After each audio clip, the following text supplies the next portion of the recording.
bordeada, pues básicamente hacia la aorta. ¿Sí? Entonces, ¿cuánto de presión parcial de oxígeno tiene la sangre de la aorta? 95 milímetros de mercurio.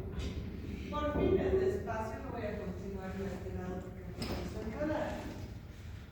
Resulta que viene una trama de la arteria aorta y se dirige hacia los tejidos.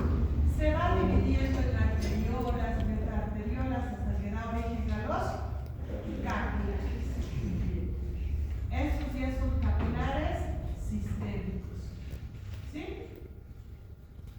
Bien, aquí está el tejido y aquí están las células. Hemos dicho cuánto es la presión parcial de oxígeno tisular, en este caso celular. 23 milímetros de mercurio. ¿Cuánto es la presión parcial de oxígeno en el líquido extracelular? 40 milímetros de mercurio. Bien. ¿Con cuánto de presión parcial de oxígeno está llegando la sangre al capilar tisular? 95. ¿Cuánto es la diferencia de presiones entre lo que va a ser el capilar y el líquido extracelular respecto al oxígeno? 15.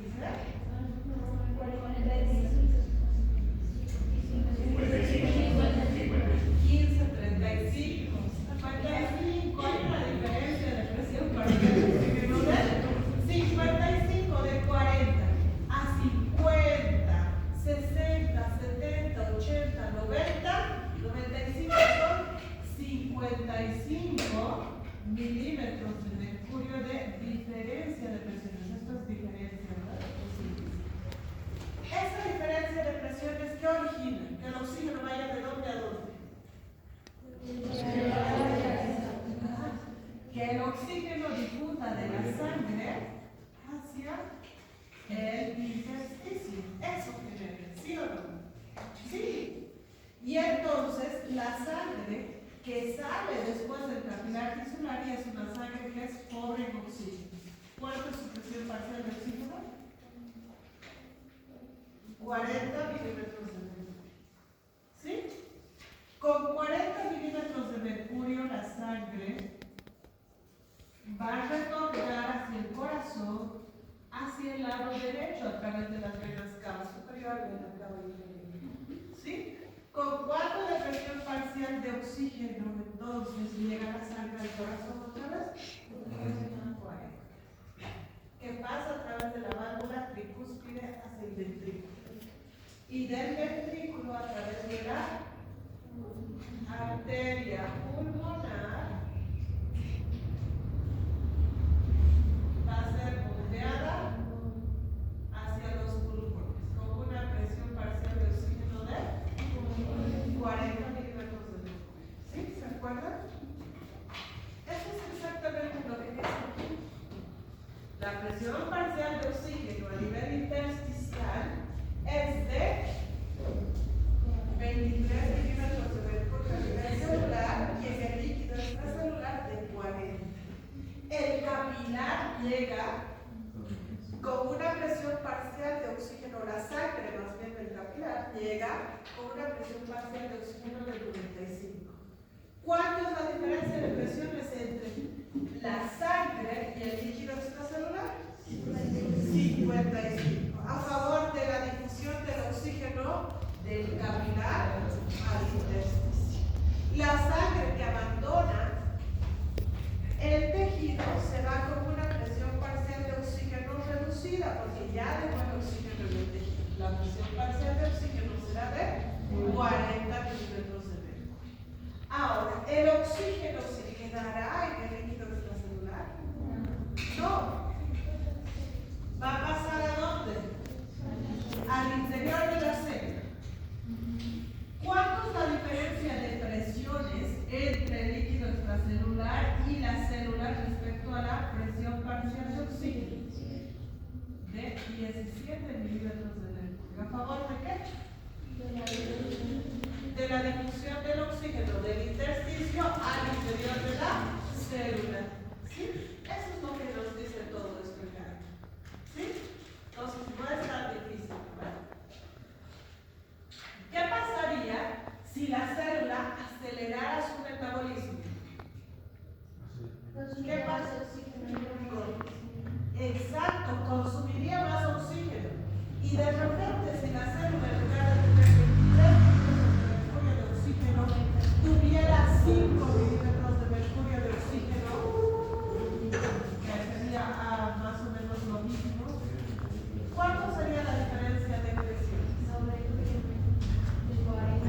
De 45, 35, sería más que de 17. ¿Cómo afecta eso? La velocidad de difusión sería mayor, ¿sí?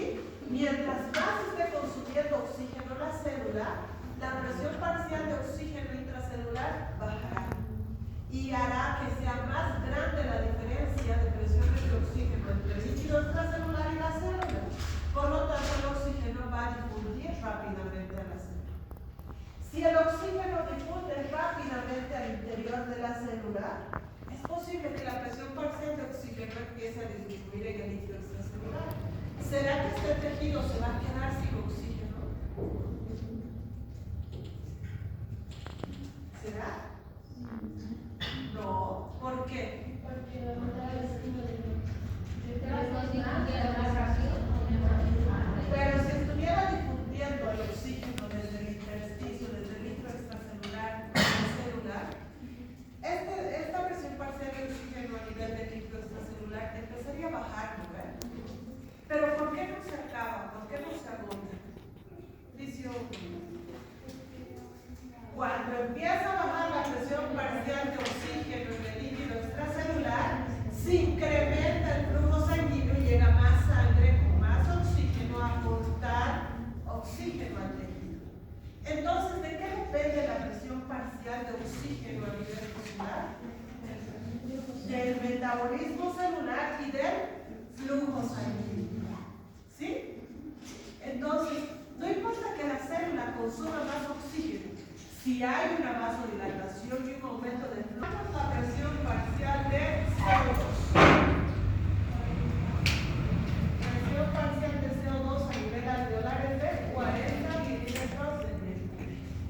La sangre que llega desde los pulmones, hacia los capilares pulmonares, desde la arteria pulmonar, llega con una presión parcial de CO2 de 45. ¿Sí? Atraviesa los capilares pulmonares y tiene que haber difusión del CO2. ¿Cuánto es el gradiente de presión del CO2? 5 milímetros de mercurio. Solo 5 milímetros de mercurio. Pero el gradiente es a favor de la difusión del CO2 desde la sangre hacia el alveolo. ¿Sí? Hay una diferencia que empuja el CO2 desde la sangre hacia el alveolo. Y la presión parcial de CO2 en la sangre disminuye, volviéndose a 40 milímetros de mercurio. Es posible que con la sangre de derivación incremente un poquito, pero el médico no le dé importancia porque de repente es 40.2, 40.3, no es muy significativo. ¿Sí? Bien. La presión parcial de CO2 es de 40 ahora cuando la sangre llega a la aurícula izquierda. ¿Sí? La sangre será bombeada entonces con una presión parcial de CO2 de 40 hacia la aorta. Y de la aorta la sangre será distribuida hacia los tejidos con una presión parcial de CO2 de 40. Cuando hablamos a nivel tisular de la presión parcial de CO2, la presión parcial de CO2 a nivel tisular es de 45 milímetros de mercurio. Y la presión parcial de CO2 intracelular es de 46 milímetros de mercurio. ¿Cuánto es la diferencia de presión parcial de CO2 de la sangre que está entrando hacia los capilares tisulares con el líquido extracelular? 40 tiene la sangre de CO2 y el tejido 45. ¿Cuánto es la diferencia? 5 milímetros de mercurio. ¿Sí? Con un gradiente en favor del paso del CO2 o difusión del CO2 de dónde a dónde. Del intersticio al capilar. De aquí a aquí va a pasar el CO2. ¿Sí? Del tejido hacia el capilar. Por lo tanto, la sangre se va a ir con una presión parcial de CO2 de 45 milímetros de mercurio. Con esa presión parcial de CO2 se dirige hacia la aurícula derecha a través de las venas cavadas. ¿Sí? Con esa presión parcial pasará del ventrículo y del ventrículo hacia la arteria pulmonar. La presión parcial de CO2 en la arteria pulmonar será de 45 milímetros de mercurio. ¿Sí? Que será distribuida en la sangre de los capilares pulmonares para que ingrese lo que va a ser el CO2 del capilar al alveolo. ¿Sí? Y se puede eliminar. ¿Cuánto es la diferencia de presiones aquí? Sí. ¿Cuánto es la diferencia de presiones aquí? 5. ¿Sí? Solamente 5 favorece la diferencia de presión por la difusión perfecta. ¿Sí? ¿De dónde venía el CO2? De la célula. ¿Cuánto es la diferencia de presiones del CO2 desde la célula al intersticio? Solo 1 milímetro de mercurio. ¿Sí? Favorece la difusión. ¿Sí? Eso es lo que está en el Guyton. Cuando habla de la diferencia de presiones es de 1 milímetro de mercurio a favor de que el CO2 difunda del líquido intracelular al extracelular. 5 milímetros de mercurio es la diferencia de presiones entre el capilar y el intersticio a favor de que el CO2 difunda del intersticio al capilar. ¿Sí? Eso es lo que nos menciona el Guyton. ¿Qué pasará cuando la célula aumente su metabolismo? Aumenta la producción de CO2 y al incrementar la producción de CO2, pues básicamente va a haber mayor diferencia de presiones. El gradiente va a ser mayor y la velocidad de difusión va a ser mayor. ¿Sí? De esa manera se compensa. Y otro factor que generaba el aumento del flujo sanguíneo local es el aumento de CO2. ¿Se acuerdan? Si aumenta el CO2 en el intersticio, incrementará el flujo sanguíneo para recoger ese CO2. ¿Sí? Si incrementa el flujo sanguíneo, ya saben que incrementa el gasto cardíaco. Y si incrementa el gasto cardíaco, también la velocidad del flujo se incrementa. ¿Sí? Y la sangre irá más rápido a los pulmones para eliminar el CO2 hacia los alveolos. ¿Sí? Por eso en la anterior clase hemos mencionado también cuando hablábamos de la difusión del oxígeno y el CO2 y decíamos nosotros el coeficiente de difusión en la difusión de estos elementos por cada milímetro de mercurio de presión.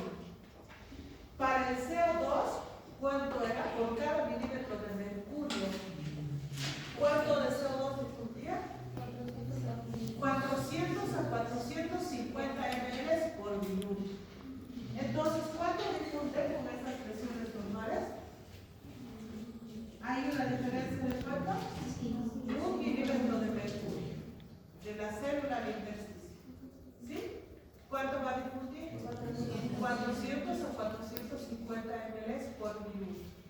Si esta célula acelerara su metabolismo y tuviera 47 milímetros de mercurio de CO2, ¿cuánto sería la diferencia? 2, y la difusión sería 800 el doble. Por lo tanto, ¿hay posibilidad de que esta célula se ahogue con su CO2? No, porque mientras más CO2 produzca, también más rápido va a difundir. ¿Sí? Por eso es que podemos estar tranquilos haciendo ejercicio, porque mientras esto funcione, no nos vamos a ahogar en CO2. ¿Sí? ¿Bien se entiende esto? ¿Cuánto era encontramos el coeficiente de difusión del oxígeno. 200 ml por minuto por cada milímetro de mercurio de presión. Si es que entonces empezara a bajar el oxígeno a nivel celular, la diferencia sería 1 milímetro más, 2 milímetros más, 3, y la velocidad de difusión sería mayor. ¿Se entiende o no se entiende? ¿Sí? ¿Se entiende? Sí, Dios, que tan vale.